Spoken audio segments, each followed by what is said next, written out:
Relieve the system of pressure, repressurize, retighten the nuts, and repeat this process until it is ensured that the nuts cannot be tightened further. Remove the hydraulic tools.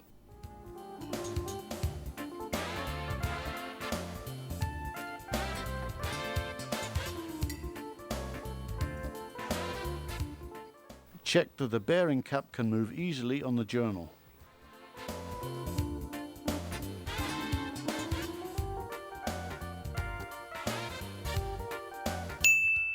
Mount a new flame ring in the top of the cylinder liner.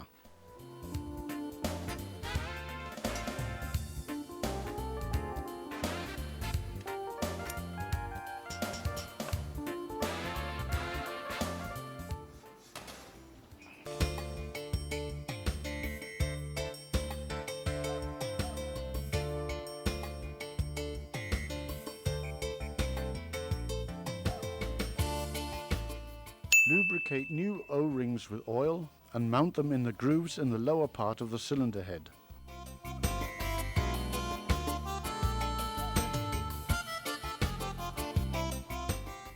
Make sure that the sealing surfaces of the cylinder head are clean and undamaged. Also check that the sealing surfaces of the liner are clean and undamaged. Measure and record distance Z.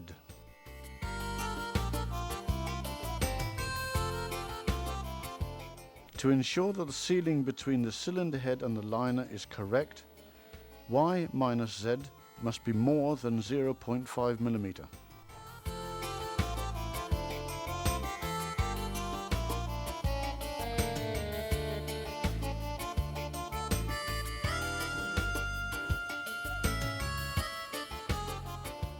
Land the cylinder head on the liner and remove the lifting tool.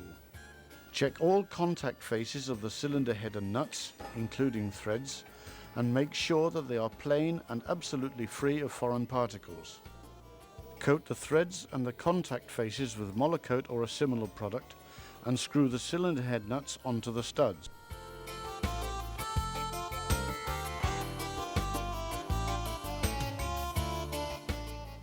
Tighten the nuts with a Tommy bar. Make sure that the nuts bear on the entire circumference of the contact surface. Knock a wedge in between the cylinder head and exhaust pipe and insert a new gasket and the screws, but do not tighten the screws as yet.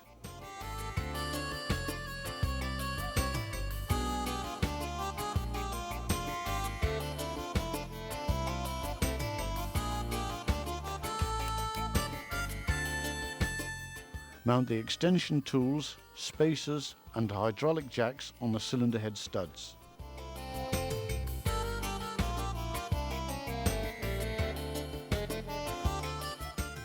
Make sure that the parts are correctly engaged and ensure that the Tommy bar can be applied through the slots of the spacers.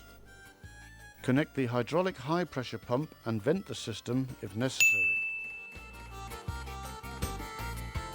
Tighten the venting screws when oil without air bubbles is emitted. Increase the pressure to the prescribed value and tighten the nuts with a Tommy bar.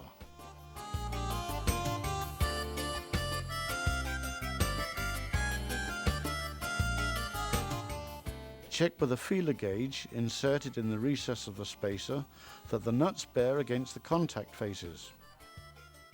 Relieve the system of pressure.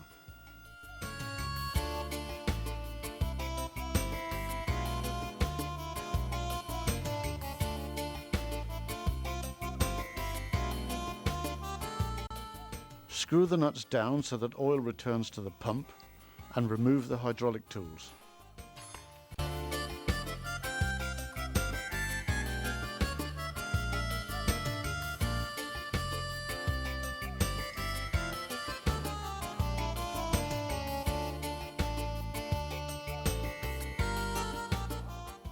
Mount the protecting caps. Insert and tighten the remaining screws of the exhaust pipe and mount the cooling water connection.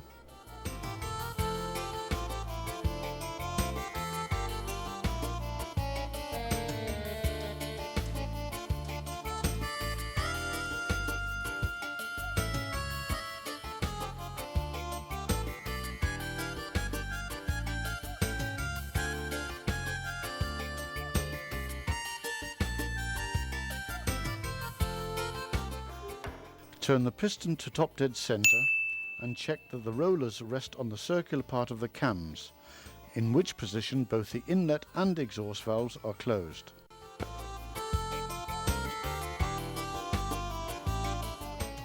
Loosen the adjustment screws on the rocker arm and on the valve bridge of the inlet valve.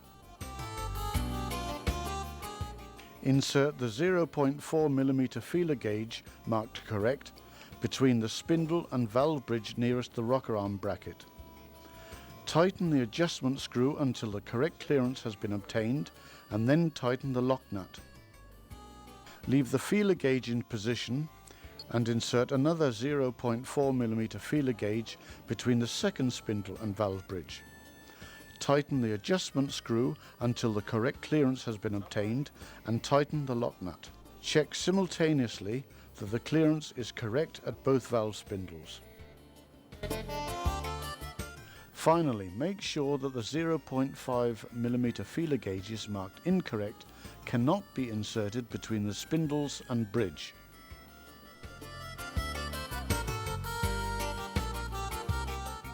Repeat the procedure for the exhaust valve spindles, this time using the 0.9mm feeler gauges marked correct and the 1.0mm feeler gauges marked incorrect.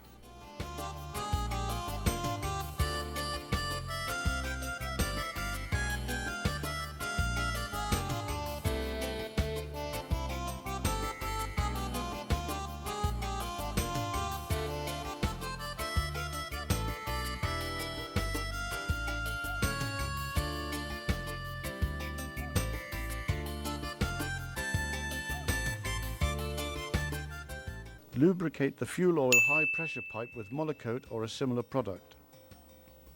Fit the pipe and tighten the union nut to the torque stated in the instruction book under Data for Torque Moment.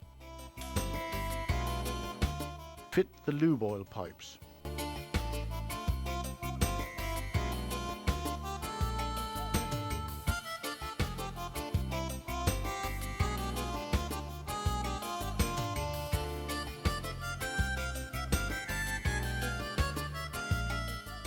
Re-establish the supply of cooling water, fuel oil, cooling oil and lubricating oil. Prior to startup, check for cooling water and oil leakages and check the oil flow.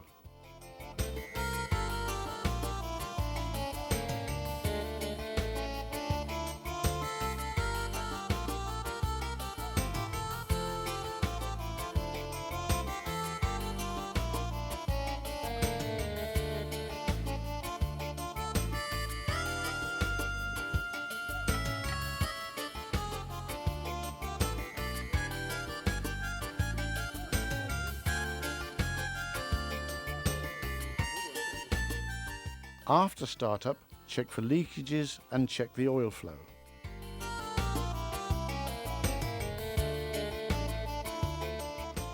Fit a new gasket and mount the cover for the rocker arms.